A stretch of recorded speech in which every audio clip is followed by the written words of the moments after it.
menampakkan pergerakan, pengiriman aktif, kendaraan lapis baja ke arah perbatasan timur NATO, sedang dikirim ke Ukraina.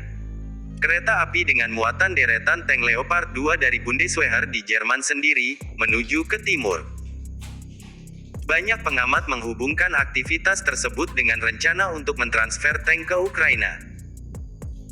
Menurut laporan media, banyak ahli mengaitkan tindakan ini dengan rencana pengangkutan tank ke Ukraina. Menurut laporan media, Berlin dan Washington hari ini mengumumkan pengiriman tank ke Kyiv, yang berpotensi memicu reaksi berantai di negara lain. Pada hari Jumat, tanggal 20 Januari, Kanselir Jerman di Berlin menanggapi permintaan pihak berwenang untuk mengizinkan pengiriman tank Leopard buatan Jerman ke Ukraina.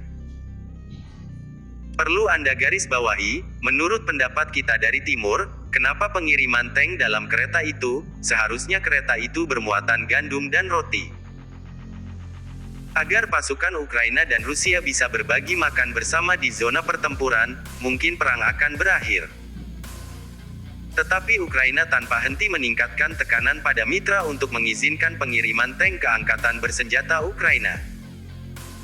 Sehubungan Zelensky, mendesak Barat untuk mengirim armada tempur itu secepatnya.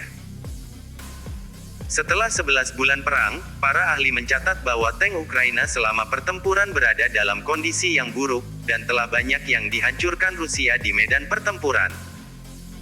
Banyak yang sudah usang, telah digunakan sejak awal perang di Donbas. Dikabarkan dari pengamat militer, armada tank Ukraina benar-benar hancur dan stok saat ini menipis. Yang pasti, untuk mengatasi invasi Rusia, negara itu meminta tank berat kepada sekutunya. Secara khusus, Kyiv menargetkan macan tutul Jerman.